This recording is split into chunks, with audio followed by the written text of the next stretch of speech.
बात आज से 2 साल पुरानी है, जब रोहित सरकारी इंजीनियरिंग कॉलेज में उसे एडमिशन मिल गया था। वो काफ़ी खुश था क्योंकि नया जगह, नया माहौल में वो जीना चाहता था और अपने सपनों को लेके कुछ आगे करना चाहता था। वह इतना खुश था कि वहाँ पहुँचने में उसे काफ़ी ज़्यादा लेट हो गई, इसलिए उस हॉस्टल का सबसे लास्ट कमरा नंबर 304 में उसे एक रूम मिल गई थी। वो अपना सारा लगेज वगैरह लेके और गार्ड के साथ उस कमरे की तरफ बढ़ रहा था। हॉस्टल में लड़के थे, उसे ऐसा देख रहे थे मान लो जैसा कोई शमशान की तरफ जा रहा हो। वो सोचा कि शायद मैं नया हूँ, इसलिए ऐसा मुझे लग रहा है। फिर वो कमरा नंबर 304 में पहुँचे।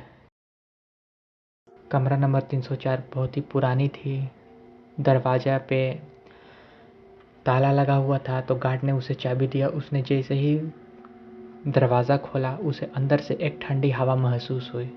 वो गया, रूम काफ़ी अच्छा था, बेड वेड लगाया हुआ था। वो सारा सामान अपने उसी कमरे में रख देता है।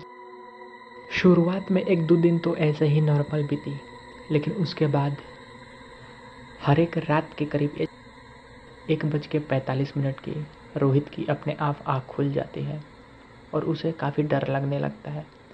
कमरे के एक कोने में अंधेरा था, जहाँ उसे ऐसा लग रहा था कि जैसे मान लो कोई खड़ा होकर उसे ही घूर रहा हो।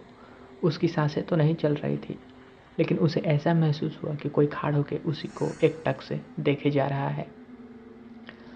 उस दिन रोहित अपनी असाइनमेंट पूरी कर रहा था, टेबल पे बैठा हुआ था।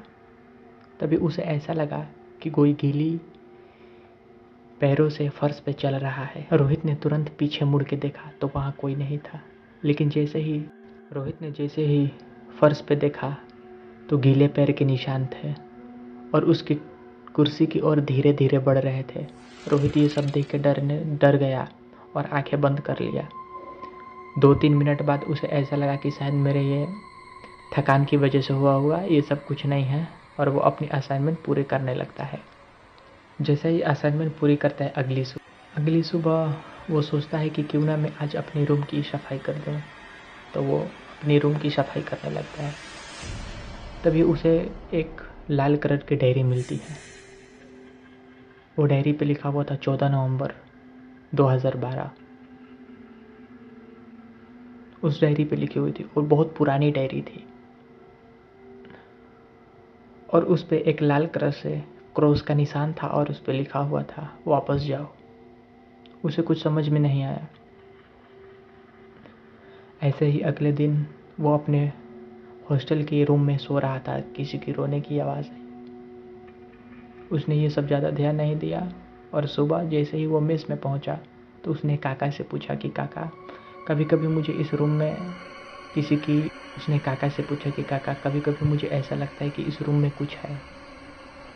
काका ने कहा, तुम ये रूम को बदल दो, क्योंकि यहाँ इतना कहते वो चाचा चुप हो गए और वहाँ से चले गए। रोहित को कुछ अजीब लगा कि ऐसा क्यों कर रहा है।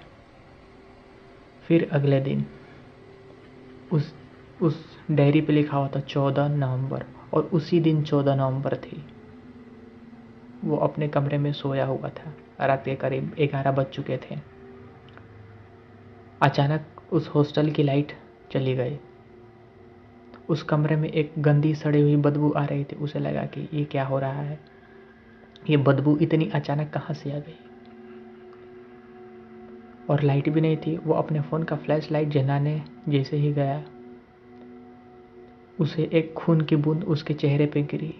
जैसे ही उसने ऊपर की ओर देखा तो एक लड़का उल्टा लेटा हुआ है, उल्टा छत से, और उसे घूरे जा रहा था, जिसकी दोनों आंखें बाहर है और गले में रस्सी डाले हुए। रोहित ये सब देख के काफ़ी डर जाता है और वो बेहोश हो जाता है। अगली सुबह जब रोहित उठता है तो सारे सिक्योरिटी गार्ड, टीचर्स, काफ़ी ज़्यादा लड़के थे। रोहित फटाफट अपनी फैमिली को फ़ोन करता है और वो वहाँ से निकल जाता है। करीब कहते हैं कि कई साल पहले इस हॉस्टल में एक लड़का जो कि खुदकुशी करके उसी रूम में करके अपनी जान दे दी थी।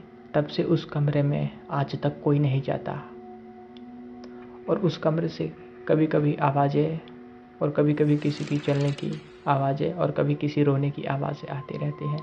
काका ने पहले उसे कहा था कि इस कमरे को चेंज कर दो, पर वो नहीं माना था। तो ये स्टोरी आपको कैसी लगी? अगर अच्छी लगी हो तो हमारे चैनल को सब्सक्राइब करके वीडियो को लाइक कर देना। और आप भी अगर कहीं जाते हो और कहीं स्टे करते हो तो वहाँ जाने से पहले उस जगह की बढ़िया से रेकी करके जाना चाहिए, क्योंकि कई जगह कुछ ऐसी अनहोनी चीज़ हमारे बीच होती है जिन्हें हम महसूस नहीं कर सकते। तो मिलते हैं किसी नेक्स्ट हॉरर स्टोरी में। Thanks for watching.